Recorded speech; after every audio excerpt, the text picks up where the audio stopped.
Hi there, my name's Jeff Pedley. I'm an English teacher from EEB2 in Brussels, and I'm going to share with you a very quick way to boost your vocabulary. I'm going to share with you some words to boost your vocabulary if you're writing an essay on the importance of being earnest. Now, the good thing about improving your vocabulary is not only is it going to improve your language marks, not only is it going to improve your comprehension or your display of comprehension and understanding of the text, it also will allow you to be more critical maybe in some of your observations. All of these words are going to link to the theme of deception. I suggest get a pad, get a writing pad, a piece of paper. I'm going to group them by the different characters. So Algenon, Jack, Lady Bracknell, Gwendaline and Cecily, which I've just scribbled down on the back of a delivery slip, some words. For each character, I am going to give you 4 different terms.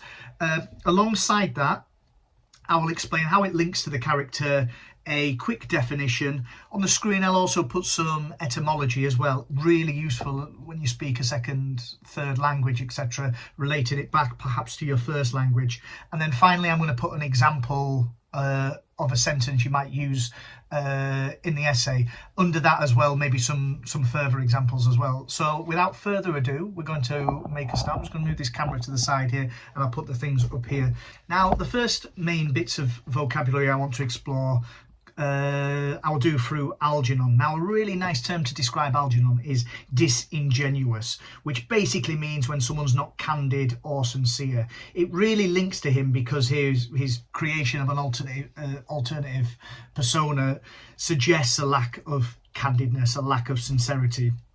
Now, a nice example of this is maybe an example sentence: Algenon's disingenuous nature is evident in his creation of the fictitious Bunbury to escape social obligations.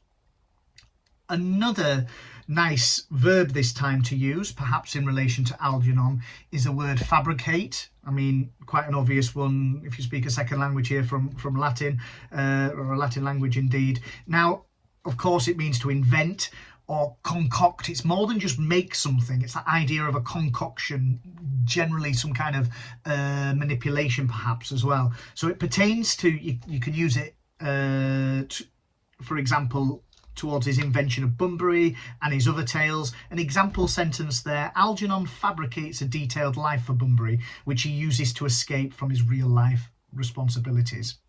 Now, the third word in terms of Algenon I'd like to explore is this idea of artifice.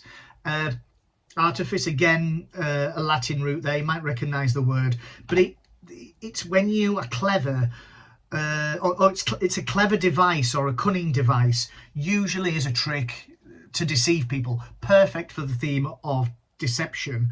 So, and again, he's always using cunning and clever tricks. So, for example, a nice sentence to use: Algenon's use of Bunbury is an artifice which allows him to lead a double life. And finally, a verb that you may want to use in terms of Algenon is this idea of to feign. I feign, you feign, feigned. This and this is to pretend to be affected by. Again, it comes from Old French, Latin as well. So, and it links to Algenon because it's highlighting his pretense, the act of inventing feelings or like responses, emotions, etc. And a lovely sentence to use: Algenon often feigns emotions to suit his social escapades throughout the play. Moving on to Jack. The first word that I would like to share with you, another verb, this idea of contrive, to contrive. Now, it means to create or bring about, generally an object or a situation or an event, by use of deliberate skill. Again, a Latin from the intensive prefix to rub, but links to Jack because it indicates his ability to devise plans and schemes, particularly in reference to his pseudonym Ernest. Now, an example sentence: Jack contrived the existence of his fictitious brother Ernest to escape his country responsibilities. Not a word I'm gonna put on here, but those of you who speak French as well, that idea of facade is a lovely word that you can use that links with all this as well. You know, Jack's facade of being earnest hides his deceptive action, something like this. The next word, however, I'd like to explore is this idea of clandestine. Clandestine, sorry. It reflects his involvement. And it basically means when you keep something secret or something is done secretively. It links to Jack because it reflects his involvement in secret activities, of course, especially in regards to his dual identity. So, for a nice sentence, Jack's clandestine life in the city as Ernest is a central theme in the play. Another word that you might want to use in relation to Jack's is this idea of pretext. It probably hasn't got the definition that you expect, because pretext means a reason given in justification of a course of action that is not the real reason. So, for example, it relates to Jack because of his fabrication of stories to justify his actions. An example, and you can see it comes from the Latin, to disguise or to cloak. An example sentence: Jack uses the pretext of visiting his wicked brother Ernest to escape to the city. And the final word in terms of Jack, which to be honest could also easily be used for Algenon as well, is this idea of being duplicitous, which basically means deceitful, which means being two-faced, which means being deceptive. So again, a great word to use in your essays, duplicitous. And it links to Jack, it echoes his two-faced behaviour and deception. Comes from the Latin meaning double, of course. But a sentence to perhaps use, or an example sentence here: Jack's duplicitous life, oscillating between Jack and Ernest, forms the crux of Wilde's play. A lovely sentence there. Lady Bracknell can also be enhanced with some nice vocabulary. A common word that you probably have used already, but again, a lovely word, is this idea of being aristocratic, which, you know, belongs or typical of the aristocracy. And of course, it embodies her high social status. From Greek, actually, meaning best power. An example sentence: Lady Bracknell's aristocratic demeanour is evident in her commanding presence and authoritative speech. Interesting to think how you'll link her to deception. I think she deceives herself. She hears what she wants to hear. She manipulates situations to make sure that she's going to get the best social outcome that continues her lineage. And a nice word that you may not have come across before, this idea of imperious, which basically means if you assume power or authority without justification. Perfect for Lady Bracknell again, because it's capturing her dominant nature, her dominant behaviour. And again, an example sentence: Lady Bracknell's imperious manner intimidates those around her and inserts her dominance in social situations. Another word to describe her is this idea of being dogmatic, which comes from Greek meaning opinion. When you're inclined to lay down principles as truth. And this is really good for Lady Bracknell because it highlights her strong opinions and particularly her unwillingness to consider other viewpoints. An example sentence: Lady Bracknell's dogmatic assertions on class and marriage underscore the play's satire of Victorian society. And a final word for Lady Bracknell, and again a good one that links to deception, this idea of being pretentious. So when you attempt to impress by affecting greater importance than actually possessed, that is how you can definitely link, depending on the question, of course, deception to Lady Bracknell. The fact she's pretentious. Listen to this sentence, a great example of how it links to deception. Lady Bracknell's pretentious nature is apparent in her exaggerated emphasis on social standing and wealth, which can be seen as a form of deceit in maintaining her family's societal image. Moving on to Gwendaline, and there's a few words that definitely crossover that you could use for Gwendaline and Cecily, like either or. This first one from Gwendaline, and a simple word, but again, a nice one to link perhaps to deception. This idea of being idealistic, characterized by idealism, unrealistically aiming for perfection. I think Gwendaline and Cecily both harbour a form of self-deception, which might be nice to explore depending on the question you get. Idealistic, from ideal, of course, Latin. Gwendaline's idealistic notions of love, particularly her fascination with the name Ernest, can be seen as a form of self-deception about the nature of love.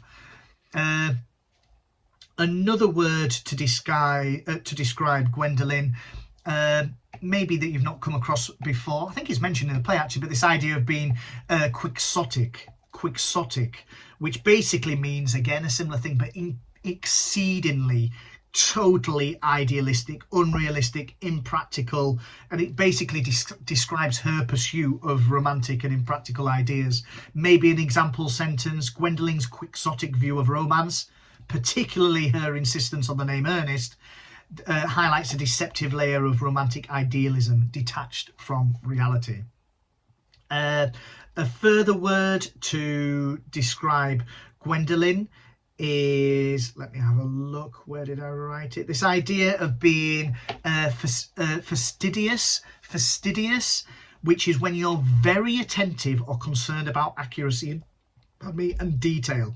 And it describes her meticulous, her precise, demanding standards, especially in a choice of a future partner. And again, comes from Latin, mean distasteful or loathing.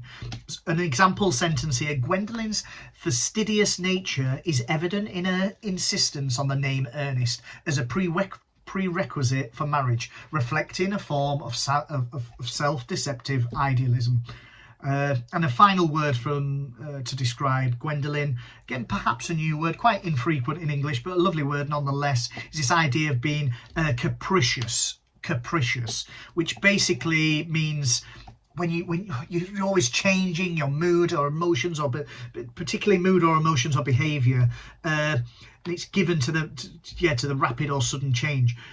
Links to Gwendaline, of course, because of her unpredictable and whimsical, by the way, I'm going to use that word for Cecily as well, whimsical nature, particularly in her romantic ideals. So, for example, Gwendaline's capricious attitude towards love, particularly shown in her whimsical fixation on the name Ernest, demonstrates a playful yet deceptive aspect of her character.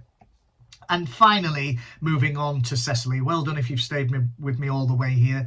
A word that I've just basically used for Gwendaline as well, but this idea of being whimsical, an adjective here, whimsical, which means playfully quaint or fanciful, generally in a light-hearted, amusing way, but nonetheless, we know that ultimately the deeper meanings that Wilde is getting to in this play.